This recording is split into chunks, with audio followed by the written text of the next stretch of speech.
What it do, cuckolds? It's your boy, the hater, up in this mug.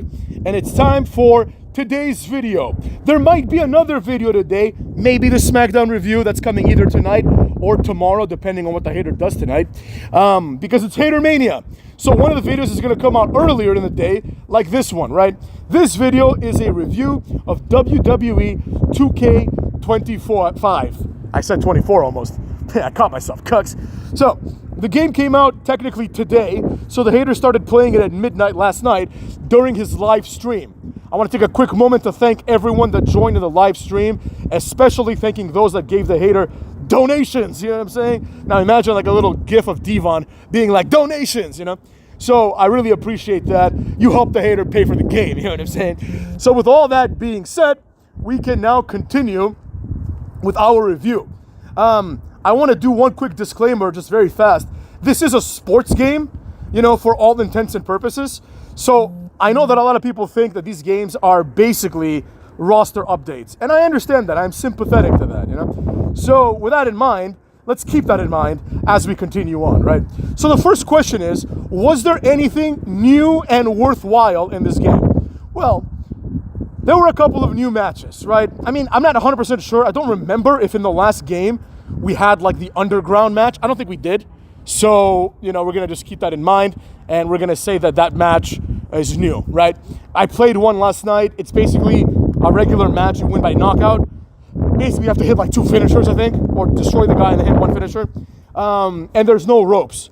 So it allows for some interesting things that you can grab the person and throw them to the outside with like a throwy type move, you know what I mean? You know, those like lifty moves that you can do, like where you can walk around the ring. So that's kind of neat, but nothing special, right? Then we had Bloodline Rules match. This match basically is a one-on-one match where I'm not sure what triggers it because I only played one, but you can start calling in allies, right? I guess you start calling in your stable. So everyone comes one by one for some reason, you know, because it's a Bloodline Rules match. Now, I will say this, you know, the match is extremely stupid in my opinion, but it did capture, like, the Bloodline Rules match from last WrestleMania, you know? So you got to give it some props for that. The problem is that that match was garbage, so therefore the match in the game is also garbage. Nevertheless, we can continue on with this logic and kind of move forward to anything else that was new. So 2 things I noticed. They brought back those, like, reversal minigames. You know, I always like those, but it is what it is. Like, I don't care that much. Like, it's not this, like, significant feature, you know? And 2, most importantly, they brought back the ability to have intergender matches. In other words, there's no distinction between male and female superstars anymore, right? You can just have, like, the men compete against the women. Maybe you can have a man win the women's title. Wouldn't that be progressive? I haven't checked that yet, though, right? So I think that's a good idea because it opens up the door for a lot of, like, matches that people may want to simulate, you know? Imagine if you're, like, a teenager and you like, I don't know, The Undertaker, right? And your sister likes Bianca Belair, you know? Now you can do Undertaker versus Bianca Belair. So, you know, any kind of situation that gives the fan or the player more to do, I think is a good thing, right? So I give it a nice score of 8 out of 10 in terms of like new things for this type of game, right? Now, let's go and talk about the moves. I believe that in terms of new moves, this is the worst bump of all time, right? Like there's a lot of new wrestlers, we're gonna talk about that in a second, but the number of moves, like, you know, if you go to the creative moveset and you do like new moves, it was like, I went through it so quick, you know, and they were all boring ass moves. It was all like headbutts and other Samoan based shit because there's a lot of Samoans in this game. So, you know, I thought that was kind of poor. And I think that's one of the biggest draws of the game because you can, like, nowadays you can create any character you want. And the idea is, oh, this game's going to have all the moves, you know, of like the other characters. And as a result, I can now simulate, you know, different things, right? Because it is a simulation video game. Then we got to talk about the roster. I think this is one of the best rosters of all time, aside from the Attitude Era roster. The roster is just so thorough. There's like hundreds of people, you know. I feel like everyone that has any kind of presence on NXT has been considered in this game. Like you have like Eddie Thorpe in there, you know. I never thought Eddie Thorpe would make it in the game, but here he is, right? You got all the new people that have moved up this year, like Obafemi and things like that. You know, there's a lot of wrestlers that weren't in last year's game that are in this year's game. But the problem is what I just said, right? Their moves are so boring that you wouldn't even care, right? Just like, think about it. Think about it from the perspective of Obafemi. Let's use him as an example, right?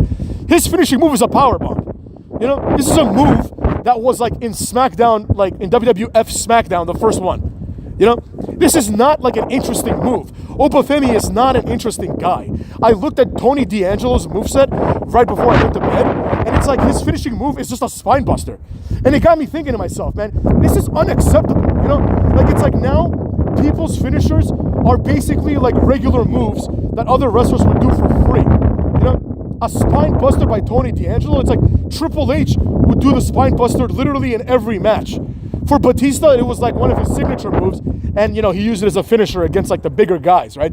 But he had like a great spine buster, and he looked like the way Batista did, you know? So the problem is, like, in my opinion, that the wrestlers in the real world, like in real life, the wrestlers have such shit moves that there's no room to add any more moves anymore because nobody does anything cool, so they don't add anything cool.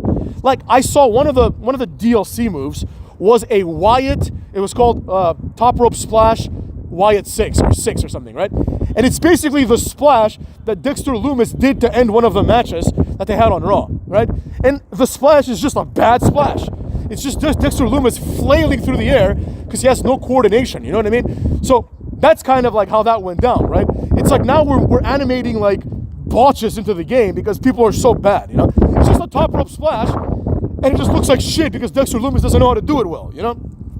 So there you have it. The moves, I thought, kind of ruined everything, especially considering that we have so many new wrestlers, right? Like, you know, the distinction between the moves, like Tiffany Stratton has the prettiest moonsault ever, and Jacob Fatu has his version. You would not be able to tell the difference, but they are two moves in the game, right? So you wouldn't be able to tell the difference, but they are two moves, which kind of shows that, like, you know, nobody's doing anything interesting. Like, Jacob Fatu's finishing move is a fucking moonsault, man. There's like 7 people in the company whose finishing move is a moonsault. This is unacceptable. It's a fucking moonsault. It's something that every cruiserweight could do and would do, you know? But that's neither here nor there. You can't blame that on the game, right? So in terms of new moves, I give it a 3 out of 10. And in terms of new wrestlers, I give it like a 10 out of 10, honestly, because there's so many new wrestlers that I think are interesting, right? Like, we have never seen in the game. So for example, they have like Jamal. I haven't unlocked him yet.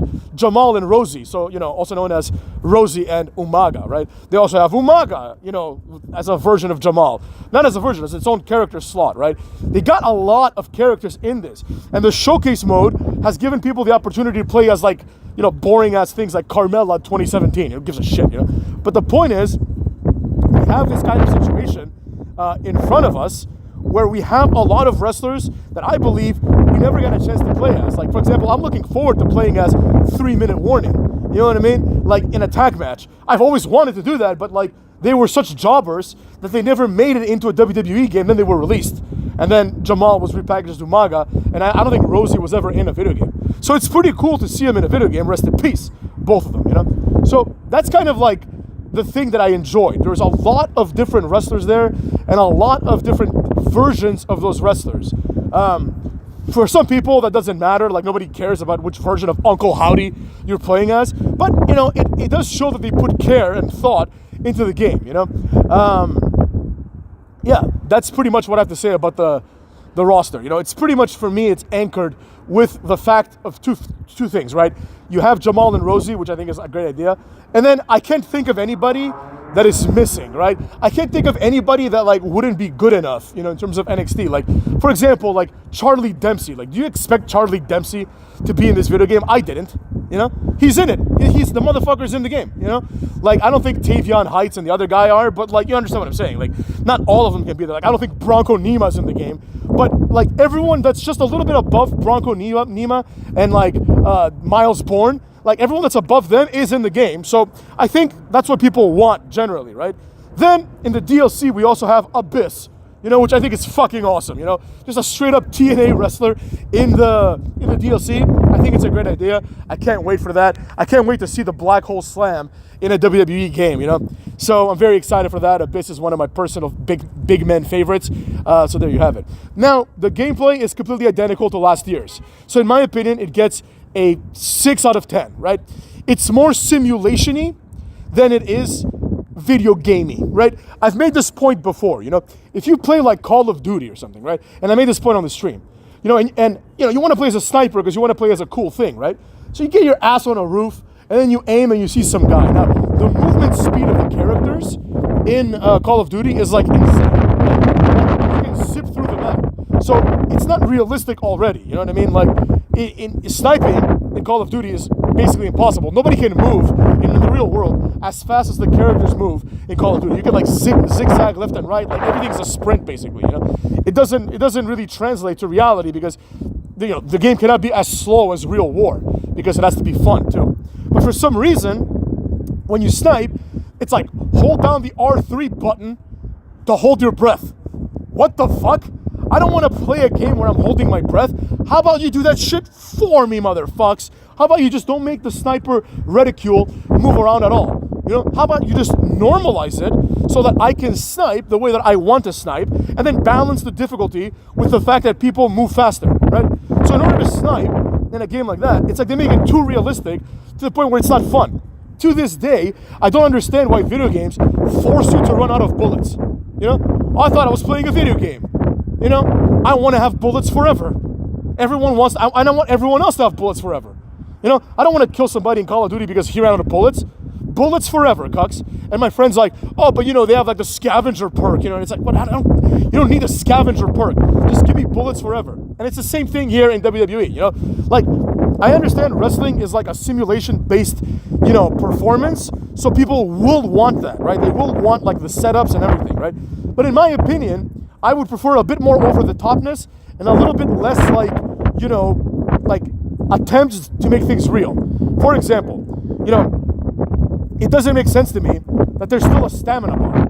I understand they use it for balancing. So, for example, Obafemi is like an 80 out of 100, and a very low rating if you ask me, right? Obafemi is an 80 out of 100, but I'm sure his strength is high, but they have to balance that with low stamina, right? It's probably true. He probably has no stamina in real life. But anyways, the point is that's not fun. I'm playing as Obafemi. I can't run anymore. I understand if this was like a competitive game like Street Fighter or Mortal Kombat, but it's not, right? It's not this like serious game that has tournaments. It's supposed to be a fun game, Like every character should play more alike than they do differently. But anyways, because of that, I think the game suffers, right?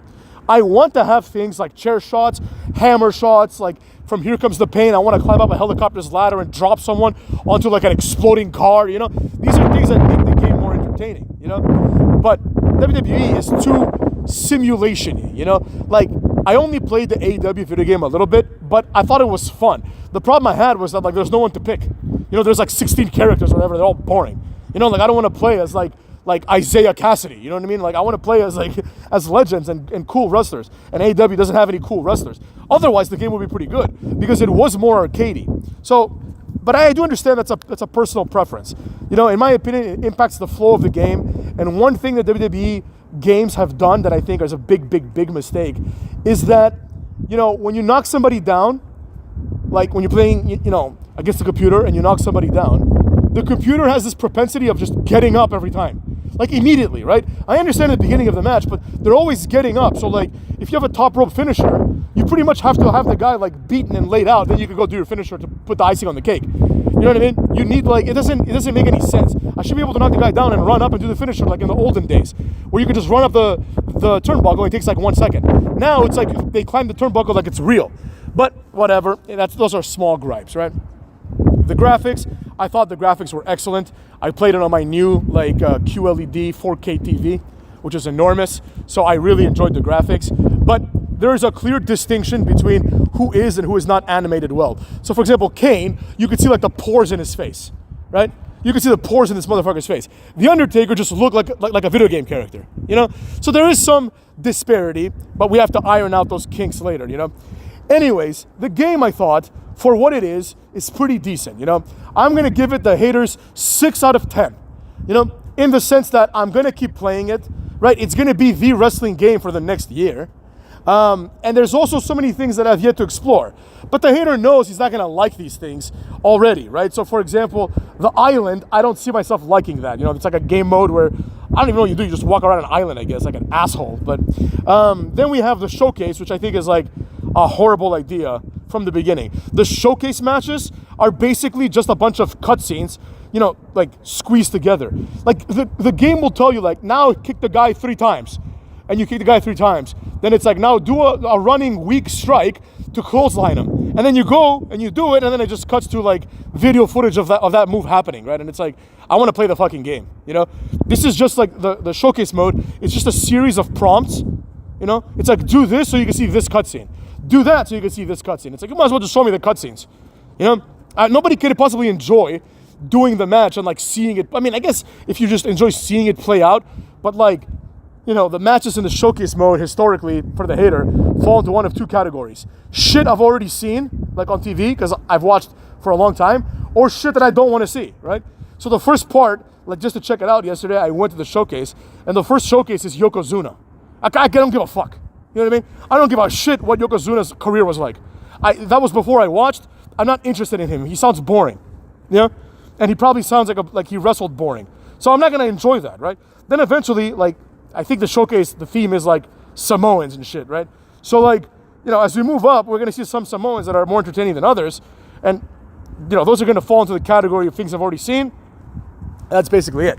So that being said, Cucks, take care of yourself and each other. And as a final thought, you know, because people were like, is it worth it? I think the answer is what I said in the stream. I think the game is worth it if you're someone that likes WWE 2K, generally speaking, right? Like, for example, last night I played 2.5 hours. The game cost $100, right? Let's just say I played 2 hours for the sake of argument, right? If I divide 100 by 2, that's $50 an hour already, right? Which is like pretty expensive for entertainment. But, you know, if I play like 100 hours, which I very well might over the next year, then I understand that like the game is kind of worth it, right? Because it's like $1 per hour of entertainment. That's pretty damn good. You know, it comes down to that. You know, yesterday I was playing a game called Shadow of the Colossus, which I've beaten back in the PS2 days. And like, I just breezed through this motherfucker, you know what I mean? Like, I just killed like the first 10 Colossi, like effortlessly, you know what I mean? And I'm like, I know there's only like 18 in the total game. So I'm thinking to myself like, well, you know, if in a few hours I can beat half the game, like, surely WWE is worth more because I have so much more left to do there, you know? Just the unlockables alone are going to be fun to like eventually get. Like, I want to get Jamal and Rosie and see what their finishers are, you know? And things like that. So I think if you're a fan of wrestling games, of course, I think like $70 for PS5 or even $100 for the premium edition, which includes the DLC, by the way. So let's say $100. I think $100 is a good amount of money to pay for what might be like 100 hours of entertainment over a year. I think video games are one of the best forms of entertainment for that reason, because they're the cheapest. A lot of people think that video games are expensive, but it's like, consider what it is that you're buying and what you're getting out of it. You know, like if you buy like Final Fantasy 16, which I thought was kind of mid, but if you buy it, right, like I've still played it for like 75 hours because I got the DLC and everything, you know, and I beat the game. 75 hours, it's like $1 per hour of entertainment. Where else are you going to get that kind of like, you know, value, right? Where else can you go and pay $1 and be entertained for an hour? I can't think of anything, you know? So there you have it. Like, I believe that based on that, the game is worth buying.